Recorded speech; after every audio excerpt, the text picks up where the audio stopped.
Okay, I'll be honest. I was going to buy a copy of ISOM 1 and maybe review it because I figured it'd be good clickbait. However, when I went on to rippaversecomics.com and went to buy one, I saw that ISOM 1 was going to cost me a whopping $35 US. I mean, Canada, that's close to $50 in our money, and I was going to bite the bullet and buy it when I saw that it was going to cost me another $35 US to ship to me. $35 US. I've actually mailed bigger and heavier books to the States. I'm pretty sure he's in Texas for like $10. So quite how a 90-page paperback is going to cost me $35. It's beyond me. So anyway, that's 70 US in total, which is close to 100 Canadian dollars.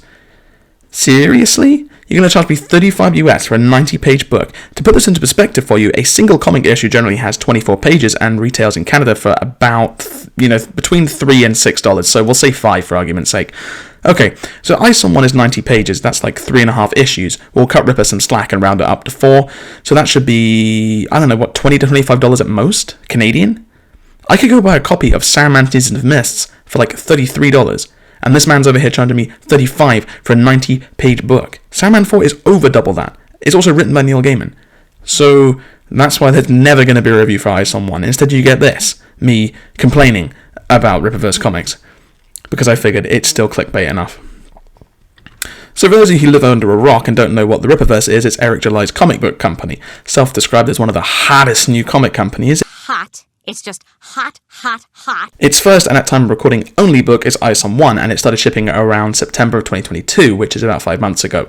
It's a completely indie comic book company. It's completely funded by Eric July himself, and, in principle, I'm all for it. I think that we do need indie alternatives to just about everything. But I have some huge problems with this one specifically, which we're going to get into. The creator, Eric July, he used to be a metalcore singer and is best known for his political and cultural commentary channel, Young Rippa 59. His channel's pretty hit and miss in my opinion, but he does have the occasional, really good video. He had a really good one about the X-Men and the Civil Rights era, which I would highly recommend, and he also had a good one recently about, Spider-Man, Miles Morales, Peter Parker, that whole thing. He's very knowledgeable in the comic book history and industry and all that kind of thing. And he's in with the Friday Night Tights crowd, so he basically just bitches about the state of Western entertainment for a living. I'm only slightly jealous. So anyway, he started up his comic book company, Rippaverse Comics. He used his massive platform to shill it, made a couple of dollars. The mainstream lamestreamers threw their toys out the pram, Fox News sucked his dick, and the anti-Hollywood YouTube sphere shilled him hard, and the rest is history. People were saying stuff like, "Oh, I can't wait for ISOM to show the industry how it's done," despite this guy having exactly 0 writing credits or experience. It was very obvious that most people had made up their minds on ISOM, regardless of how good it actually was. Some people would hate it purely because it was done by Rippa, other people would love it purely because it was done by Rippa. There was really no discussion, or worthwhile discussion, surrounding this book. And there lies my first problem. Nobody was or is really being honest about it. I couldn't take one single review seriously, and I did look into it, not necessarily out of spite, just out of interest. It was the biggest indie publishing move, maybe ever, actually, for the money raised. This guy raised like $3.5 million, which is unheard of. That beat the Keanu Reeves comic. And I haven't heard of any indie book really having that kind of community backing off the bat that wasn't by an industry titan like Sanderson or something like that. So... But most people were just sort of like, "Oh, it's really good," or "I don't like Rippa, I've never read his book, he sucks, don't buy it." The community reaction around it was a really bad sign for creative industries as a whole, which sort of leads me to my second point. It was only successful because of Eric July himself.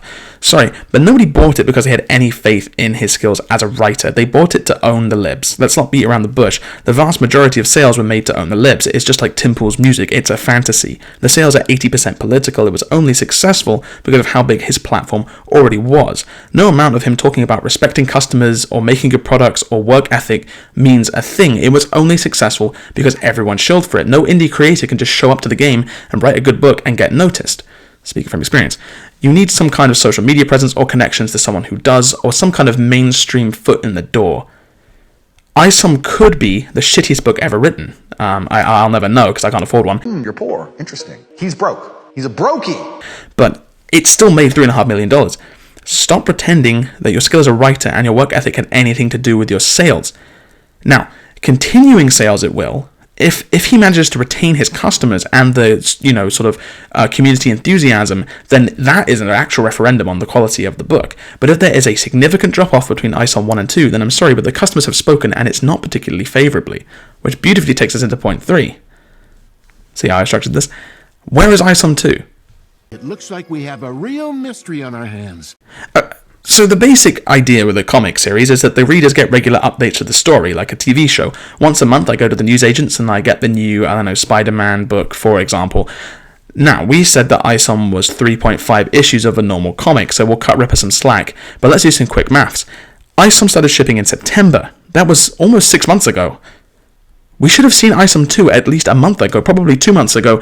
If you don't update the story consistently, you will lose interest. Owning the libs will not be enough for people to keep paying $35 a pop for basically 3 issues.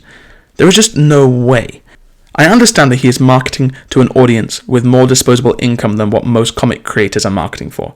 But to put it into perspective, I got a copy of V for Vendetta recently and it cost 35 Canadian for the whole story. None of this 90-page nonsense. $35 for one of the best comics ever written versus $35 for 90 pages of what could be terrible, untested, right? When you're going into the game, there's a reason that new writers can't charge, $35 a book. They need people to actually buy them. People aren't going to risk $35 on a book that is potentially terrible in the same way they're going to risk $35 on, Alan Moore. People know who Alan Moore is. He's been an industry veteran for like 30, 40 years. He's written some of the best comics of all time. In fact, I'd actually say he probably is the greatest comic book writer of all time, and they're only charging $35 for his book, which is like 3 times the length. This comic doesn't seem sustainable. If you cannot give us, on average, 1 issue a month, so a book every 4 months, this endeavor will crash and burn. I honestly think he should have just upped the price a little, like make it like $50, say, and just release the whole story as one big graphic novel. I know he'd make less money that way, which is obviously very important to him, as he is gouging me on literally everything here. But seriously, I know I'm a nobody who's only sold like 150 books, but buddy, this business model is not sustainable in the slightest. And on to the final point, money. I understand that people got to make money. I'd like to one day make a living from writing. That's the dream. It's bloody difficult, but such is the life of the artist. However, there is a difference between monetizing your art and making a living and maximizing profits. There's nothing romantic about the Rippaverse. It's sanitized, it's boring, it's mainstream. Nothing interests me about ISOM, and the price point is just plain ridiculous. The whole thing seems designed to max out profits, and it just leaves a bit of a sour taste in my mouth that this is getting so much, well, not necessarily traction, but so much community praise. It seems like a cash grab, because it basically is. But I'm more of a punk metalhead at heart, and I like my literature how I like my music, in your face, raw, and sometimes poorly produced. This clearly isn't for me. I understand that, but I've heard that there's even an ad in the middle. I can't confirm since I can't afford a copy, but if that's true, what the hell? You're here selling a 90-page paperback book for $35 US and you put an ad in the middle. It's downright predatory. That this was going to be a con artist game, that this was going to be a scammer game. But hey, this has been quite a mean-spirited thing, and I guess I should put some positives. He seems like an honest, hardworking guy, and I'm legitimately happy for his success. I'm actually happy somebody is, with the clout and connections, has finally said enough is enough and tried to start their own clone, I guess. Maybe it's what the industry needed. It's not for me, I get that. His content's pretty good, and I wish him all the best with ISOM 2 and whatever follows. I just know I won't be reading any of it, because I just cannot warrant paying $35 US. I cannot stress this enough. It's overpriced. It's a cash grab. But yeah, shill time. If you want a book that doesn't cost you 100 Canadian dollars, well, you can check out my book. It's like 12. Buy my book! Buy my book! Before it's too late, people!